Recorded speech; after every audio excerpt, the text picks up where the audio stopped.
Welcome to the Whaler Guys, Sargent Street in Hartford, world headquarters of the Whaler Guys and the Whalers Brigade. And we are ready for Sara Bronin tonight, who is a UConn law professor and a citizen volunteer with the Planning and Zoning Board of Hartford, correct? That's right, the Planning and Zoning Commission. Okay, well thank you very much for joining us. And of course, the good-looking guy is Pete Hindle here from theexaminer.com, my co-host. Yeah, that's right. So when we talk about Hartford, and there's so much going on in Hartford these days, you know, Hartford, when I used to work here a long time ago, you know, there's a lot of bustle and everything going on. Now you have the busway coming into Hartford, and hopefully more people and businesses coming into Hartford. And now we're talking about ballpark now on the horizon for 2016, next baseball season. How does that impact everything that's going on with your world? Okay, so I can back up and just say what the Planning and Zoning Commission does, which is the Planning and Zoning Commission writes the zoning rules for the city and deals with the zoning map. So we have the map here, I think maybe the viewers can see it on the table, which shows in color code the different land uses that can take place in different parts of the city. So our commission, I became chair in July, and our commission has been actively revisiting the zoning regulations and also now starting to take a look at this zoning map. And so all of the development that's happening in Hartford right now has been both consistent with some of the things that we've planned for in the past, but also has triggered new ideas for how we might plan in the future. So a lot of these projects have in some senses inspired changes in zoning, and I think we'll continue to do that as things evolve. The last time our zoning regulations were really updated before I became chair was in 1968 when they were first written. Oh my goodness. So yeah, that's a long time ago. That gives you a sense of how much the city has changed. A lot of catch-up work then? Yeah, absolutely. Yeah. And now, being a UConn law professor and with UConn building a campus in Hartford, will you be teaching in Hartford, or will you be staying in the UConn campus? So I've taught at the law school in the West End of Hartford since 2006. Okay. So I've actually been teaching in Hartford at the existing UConn campus in Hartford, which is not downtown. So it's in the West. Is that going to move? That will not move. It will. Oh, well, not. Is that Sherman Street?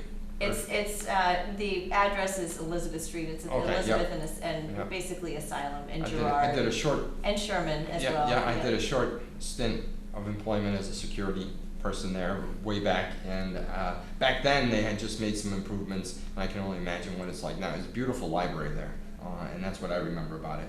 It is. So it's a National Register campus, and the library building was more recently built, but it was designed to somewhat fit in with the campus. It is. It's a beautiful campus over there. I spent many evenings walking in locking buildings as a young person, so I do remember it. Well, we appreciate that. And it's still standing. You kept us safe. That's right. So what do you enjoy most about teaching at UConn? What's your favorite part about it? So I teach property law, land use, zoning law, and energy and environmental law. We have a center there that I run. What I enjoy most is where UConn is situated within Connecticut. The law school is located in Hartford, and especially with the center, the Energy and Environmental Law Center, I do a lot of work with the state, and also to some extent through my city work, connecting students to opportunities that they might be able to give to these entities, the city or the state, and then that in turn gives something to the students. So for example, a couple of my students in the last round of zoning edits that we did helped research, they researched actually and wrote provisions for solar energy and wind energy and also low impact development. And those were actually incorporated into our zoning regulations. So they're giving back and they're learning in the process, and so that's what I really like about my role there. Do you see a movement towards that with the solar and the wind energy? So Hartford is way behind on that front. Hartford has one of the fewest numbers of solar permits pulled on an annual basis of almost any town in the state. So West Hartford has really should be our model, I think, on this. They have a solarized program where they've pooled resources and neighbors can get together and attract a single solar vendor to come and put in solar panels in everybody's house in an inexpensive way. If we had that program in Hartford, I think a lot of people would take advantage of it because many of the solar installers right now are doing that with no cost to the homeowner. Yes. So that would be a great program. So I think Hartford is behind. We just passed some, Councilman McDonald spearheaded some energy improvement district legislation through the council, and that would allow for community energy projects to start to happen. And that's been sort of stalled too. So my students wrote a bunch of bylaws for that when it ever does get started. So I think Harvard has a lot of potential, but we're definitely behind. I think that's an area where we can improve a lot, where my students can help. I've gotten phone calls in my town. I live in Sullyton, and they're really plugging the solar energy. In fact, one of our friends is having it installed in his house, on his roof, and buying into the program. I just got back from Europe, and in Germany specifically, obviously with the windmills and the solar fields. I mean, you go for a mile and just see solar panels lined up on the side of the road, and there's solar farms. And it was great to see that they're that far ahead in technology, but I didn't expect that. I mean, these windmills were huge, and they're all around the airport in Hamburg specifically. And I was just blown away that, you know, other countries are that far ahead of it. And what does that mean for the United States, specifically our area? And you were explaining how far behind we are in that technology. And I think the state too has some role to play in liberalizing people's ability to pool their resources to have true community solar, where they put for a group of homeowners a bunch of solar panels on one lot, or wind generating wind energy generating resources on one lot, and they share it. So the state has a role to play there too. But that's what I write about in my law school research, and that's what I advocate here. So it kind of meshes together, yeah. Absolutely. That's great. What would you say, like in general, is where most of your work in Hartford is? I mean, is it pretty much the whole city, or are you working more on things in the south end, or the north end, or the west end? Where's the hot spots right now? So right now, since July, what I've really tried to do is to reach out to neighborhood groups and to go. I think I've ridden or walked almost every block in the city with neighborhood leaders to get a sense of what their issues are that can be addressed by zoning. There's actually public safety issues that can be addressed by zoning. Last week I met with Chief Ravella about some of these issues where we can be proactive in a zoning context. For example, do we want bars clustered together? Do we want for them to be separated out a bit? Do we want convenience stores clustered together? And we actually wrote a rule in September that said they have to be further apart than where they are. It's actually, some of these zoning issues have a real impact on public safety. So reaching out to the neighborhoods, reaching out to constituents that don't realize necessarily that they have a role in zoning has been my focus. And so I keep in touch with a lot of neighborhood leaders, sometimes on a daily basis. You know who you are. On Tuesday night, I went to, for example, the Clay Arsenal NRZ just to talk about some zoning issues. And that's what I view as my role. I really want to get feedback and back and forth, and we need to change our regulations to reflect, to improve quality of life in the neighborhoods, and that's what I've. Do you get a lot of good feedback? I mean, is there a lot of people come to these meetings, or could you use more attendance in these meetings? I always welcome people to contact me. My email address is on the UConn website at sara.bronin@uconn.edu. And I mean, I encourage anybody to talk to me. I talk with developers, I talk with neighborhood leaders, I talk with, people who want to move to Hartford and are looking for places. So I welcome more attendance. But there's been a lot of interest in what we're doing, because I'm trying to promote what we're doing. Absolutely. I mean, it's great that the chief is involved in it from a public safety aspect. You know, when you get into crime prevention or it's called crime prevention through environmental design, how people cut their bushes so people aren't hiding in there or trying to walk through their yards and so on. Lighting. I mean, lighting is a big thing. You hear about it all the time with crimes occurring in neighborhoods. You know, is there sufficient lighting? What kind of candle power are you using? So on and so forth. You know, I salute the chief for doing that, because that's an easy way to really connect with your community through the community policing and community relations. So it's good that you're there, because you bring the technical side where he can tell you this is what we need and so on. So. Yeah. Would you say that you have, a lot of things going on at once, or is it like you concentrate on one thing at a time, or is it just a jumble of different kinds of projects? Everything happening Yeah, all at once. And is there So- is there a difference between residential and commercial? Is your business split like 50-50 between residential and commercial, or is it one than the other? You mean is what I'm looking at for Yeah, zoning? yeah. No, it's actually all of these things at once, because a lot of what zoning is trying to make sure that incompatible land uses aren't located side by side, and also zoning helps us plan for the future. So one of the other big things that I've been focusing on after a first sweep of regulations changes in September that focused mostly on administration and quality of life, a second sweep in April which focused on new uses and encouraging things like renewable energy and urban agriculture, community gardens, those kinds of things. My current phase right now is working on transit-oriented development around the Connecticut fast track nodes. So the Planning and Zoning Commission passed a section that I wrote on transit-oriented development around those fast track nodes, and right now what I'm doing is I've worked with 4 NRZs, neighborhood groups essentially, and the city staff to identify some properties where we can put a transit-oriented development zone, which would allow them as property owners to not have to have as much parking as they otherwise would have. So we reduce their parking requirements by 50%. And we also say that they can build as high as they want.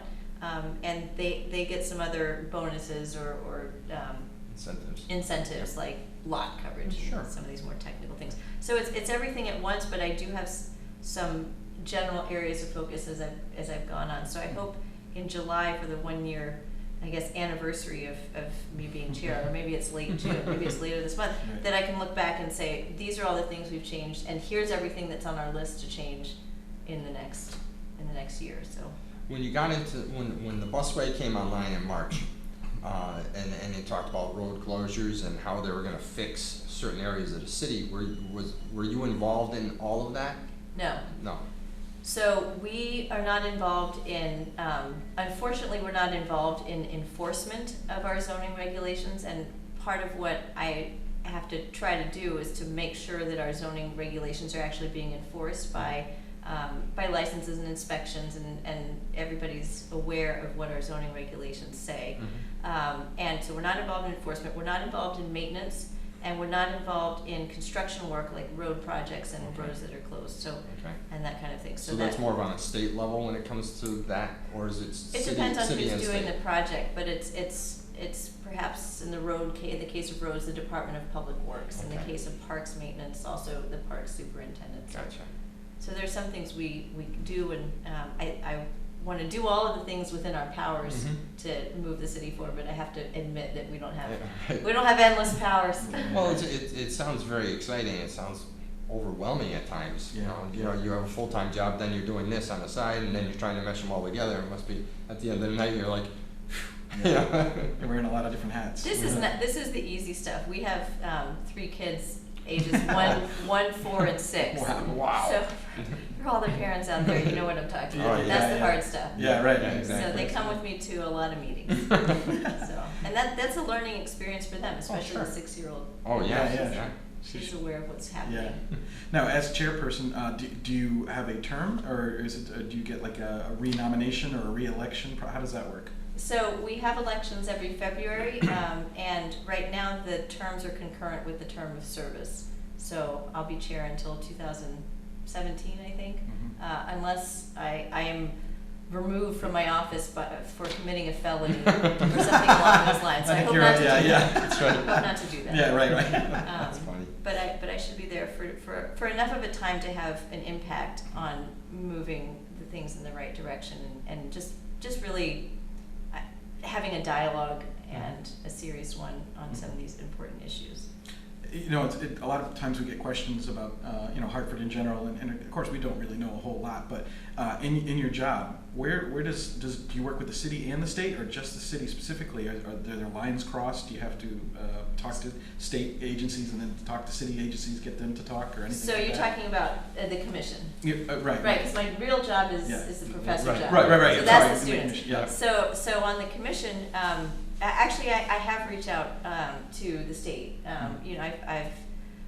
met with CRDA, I've met with OPM, which is the state agency that actually controls the state's construction projects, for example, all up and down Capitol Avenue and a couple of properties on Washington Street, which present some opportunities to improve those neighborhoods, because a lot of them are just improve that corridor, because a lot of the lots on Capitol Avenue are surface parking lots, and that's not really conducive to neighborhood development. So, trying to start that conversation with the state as well. So it's certainly city, but I've tried to reach out, and I also, Connecticut fast tracking what they're doing. So there's a lot of just keeping aware of things is part of what I feel like my job is, and in having dialogues.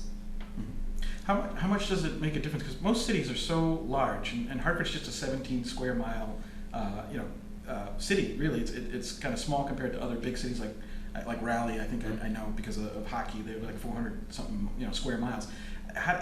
Does that make things easier or more difficult because it's you've got to put so many parts in a smaller area?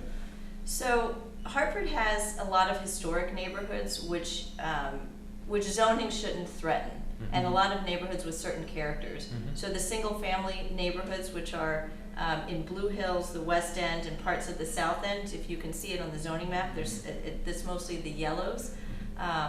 Those neighborhoods and the historic neighborhoods, the historic homes in Asylum Hill, the historic homes in Northeast. So you have those that shouldn't be touched, and so you are constrained in some respect with what you can do there.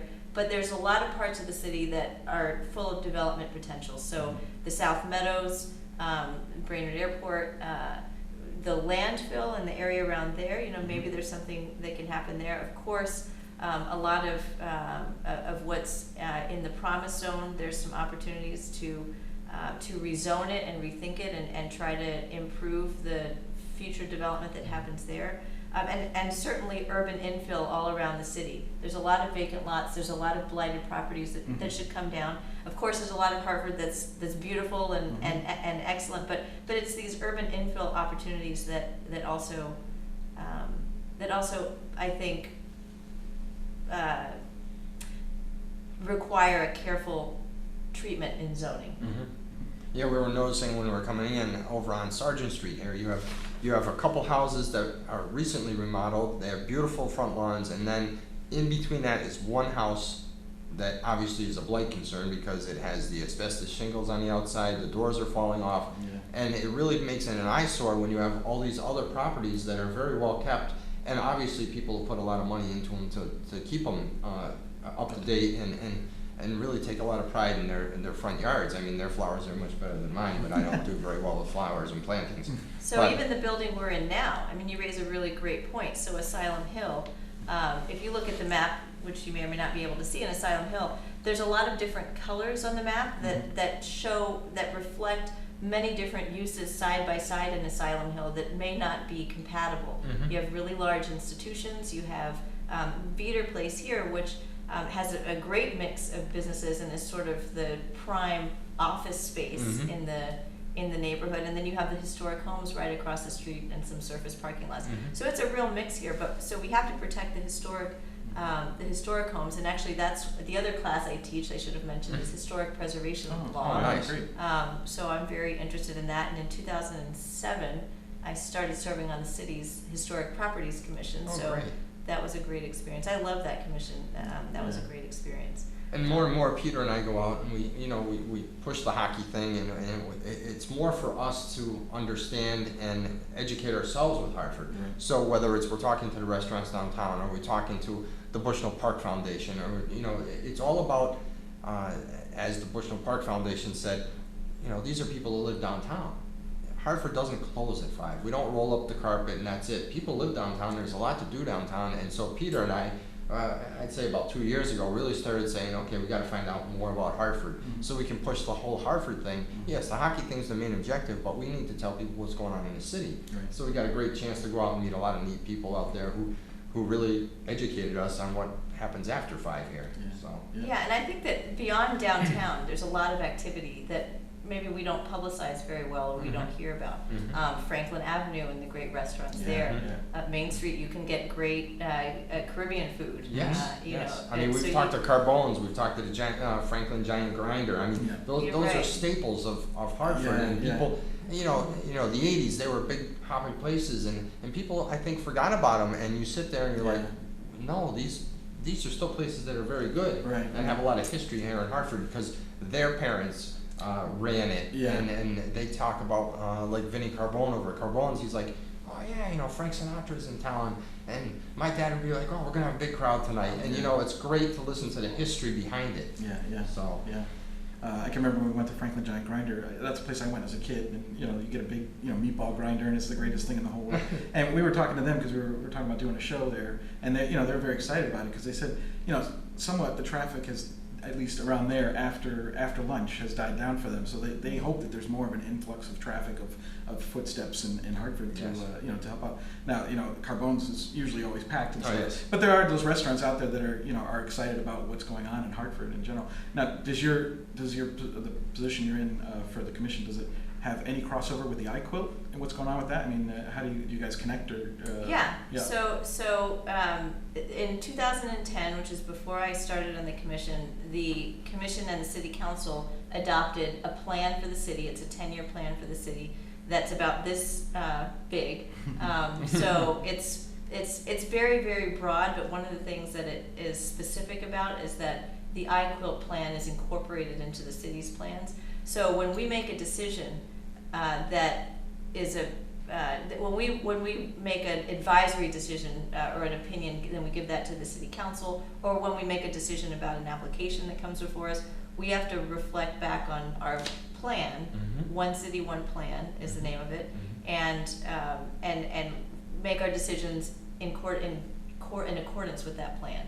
So we have to say if there's a decision that involves an iQuilt goal, usually we have to go ahead and abide by that goal, and that's what you saw in the Gold Street realignment, Right. which was controversial. And for us, our hands are somewhat tied in what our legal authority is.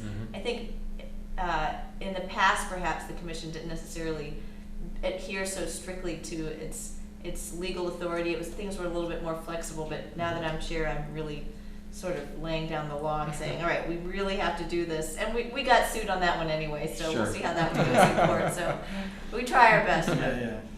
now with because we only have a couple minutes left, when we get into now, they talk about the XL Center.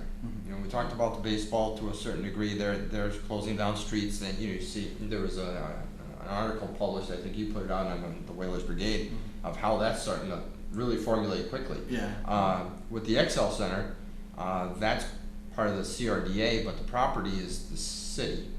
And is there going to be anything involved, you and your commission involved in that at all? So any change that's made there, let's see.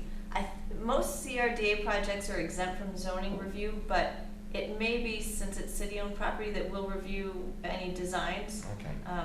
I'll have to ask somebody Yeah, about yeah. that. And that's down the road. I hope we have a role in it, though, because I do think that the public hearings and the public forums that we create help to improve projects, and that's what I tell a lot of applicants who come in, and we ask them, have you talked with the neighborhood group, have you gotten input, and they say no. And actually, it's better for the project if Yes. they get that input and the buy-in. Well, those are your customers, you know, Right. whether they're from the city or coming from outside the city, these are your visitors, and you should have some sort of say in what happens. You know, we're all paying for it, aren't we? And So that's this what- goes back to my first point, which is dialogue is key. Whether it's an applicant or you know, immediate neighbors or neighborhood groups or whatever, it's really important to talk to each other because better decisions get made. Oh, absolutely. And, you know, with social media, email, everything, it's a lot easier than snail mail back in the day saying, okay, I'll get your response in 2 weeks or whatever. Yeah. So we've got about 1 minute left.